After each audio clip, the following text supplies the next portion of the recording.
Good day everyone, I'm Elviga Kayan and I choose this topic from the book which I'm going to report. Module 10, Information Processing. Information processing theory is an approach to cognitive development studies that aims to explain how information is encoded into memory. It is based on the idea that humans do not merely respond to stimuli from the environment. Instead, humans process the information they receive. So this information process theory helps us or explain how the human's information they receive encoded into our memory. This information processing explain or show us how the information we get is kung kailan ba natin ito matatandaan till the end ba or kailan ba natin i-fade ang information na nakuha natin. So types of knowledge. General versus specific. This involves whether the knowledge is useful in many tasks or only in one. So, ito palang general versus specific is yung knowledge ba or ang natutunan ba natin is useful ba sa iba't ibang task na ating gawin or this information ba ay pang only one task lang ba? Declarative. This refers to factual knowledge. They relate to the nature of how many things are. They be in a form of a word or an image. Examples are your names, a nursery rhyme, definition of IPT, or even the face of your crush. So, ito palang declarative is where kung kailan natin matatandaan. Like our names, with the help of word.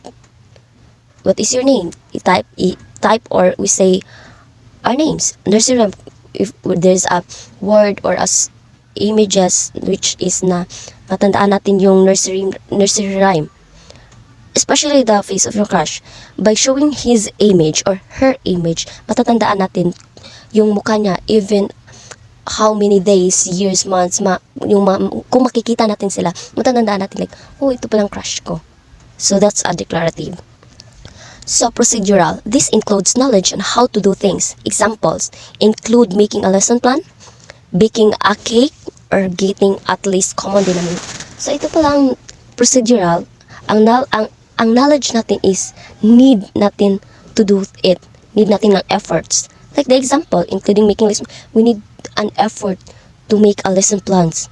We need a procedure, need natin ng step by step para magawa natin. Like a baking cake also, and getting common denominator, we need a steps para makuha natin ang tamang lasa or timpla or ang tamang answer. So, kung paano paggawa nun. So, episodic. This includes memories of life events like your high school graduation. Not just high school graduation, but also the events of our life. Yes, it says that the memories of life that we always still never forget. Like our 18th birthday, a ball, dance troupe, or a new year with our complete family, Christmas, something like that. Any life events na still natin na natatandaan na which is memorable sa atin. Conditional. This is about knowing when and why to apply declarative or procedural strategies. So ito pala yung kung kailan o paano natin gawin ang declarative at ang procedural. Stages in the information processing theory. The stages of IPT involves the functioning of the senses, sensory register, short-term memory, and long-term memory. Basically, IPT or information processing theory asserts three primary stages in the progression of external information becoming incorporated into the internal cognitive structure of choices. Schema, concept, script, frame, mental model, etc. So, these stages of IPT where nandito ang sensory register, short-term memory, and long-term memory. So, let's know about this three primary stages in IPT or information processing theory. Encoding. Information is sensed, perceived, and attended to. Storage. The information is stored for either as brief or extended period of time, depending upon the process following encoding. Retrieval. The information's brought back at the appropriate time and reactive for use on a current task. The true measure of effective memory. What made IPT plausible is the notion that cognitive process could be described in a stage like a model or like model. The stages to processing follow to a trail along which information is taken into the memory system and brought back or recalled when needed. Most theories of information processing revolves around the three main stages in the memory process. First is sensory register, second executive control process, and third is forgetting. So let's talk about these three. Sensory register. The first step in IP model holds all sensory information for a very brief time. Capacity. Our mind receives a great amount of information, but it is more than what our minds can hold or perceive. Duration. The sensory register only holds the information for an extremely brief period in the order of 1 to 3 seconds. There is a different duration based on modality. Auditory memory is more persistent than visual. The role of attention. To bring into consciousness, it is necessary that we give attention to it, such that we can only perceive and remember later those things that pass through our attention or gate. Getting through this attentional filter is done when the learner is interested in the materials, when there is conscious control over attention, or when information involves novelty, surprise, salience, and distinctiveness. Before information is perceived, it is known as pre-categorial information.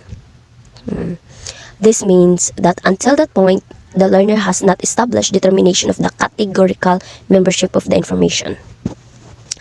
So let's talk to short-term memory or STM or working memory. Capacity. The STM or short-term memory can hold 5 to 9 chunks of information. Duration. Around 18 seconds or less. What? Seconds only? To reduce the loss of information in 18 seconds, you need to do maintenance rehearsal. It is using repetition to keep information active in STM, like when you repeat a phone number or just give it over and over. It's like that na, need mo talaga i-repeat until na makuha mo o ma-memorize mo yung information na kailangan mo na i-memorize. Let's go to the long-term memory or LTM. The LTM is the final or permanent storing houses for memory information. It holds the stored information until needed again. So, ang LTM is pang short, pang long term, which is na kung kailan mo gustong balikan, matandaan mo talaga. The capacity. LTM has unlimited capacity, unlimited duration. Duration is the LTM is indefinite. Walang katapos, walang time, walang nakakaalam sa duration ng LTM. Let's talk about executive control processes. The executive control processes involves the executive processor or what is referred to as a metacognitive skills. This process guide the flow of information through the system, helps the learner make informed decisions about how to recognize, organize, or interpret information. Forgetting. Forgetting is the inability to receive or assess information when needed. Forgetting is siya na ang bahala sa mag-receive or siya ang may access kung kailan mo ibalik or i-fade or kailan mo matandaan ulit yung information na information na nakuha mo o information na mayroon ka. These are the two main ways in which forgetting likely occurs. Decay. Information is not attended to and eventually fades away, very prevalent in working. Interference. Now or all information blocks access to the information in question. Blocks. Always remember the blocks. Method for increasing retrieval for information. Rehearsal. This is repeating information verbatim, is elementally or aloud.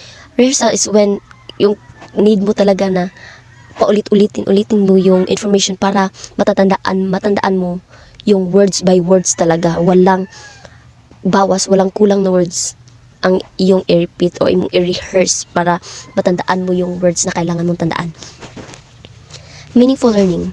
This is making connection between new information and prior knowledge. Organization. It is making connection among various pieces of information. Info that is organized efficiently should be recalled. Elaboration. This is adding additional ideas to new information based on what one already knows. It is connecting new into with old to gain meaning. Visual imaginary. This means forming a pictures of the information. So visual imaginary is what we need to para tandaan is ang picture. Through pictures, nakakuha tayo ng information. Generation. This we produce are easier to remember than things we hear. We hear.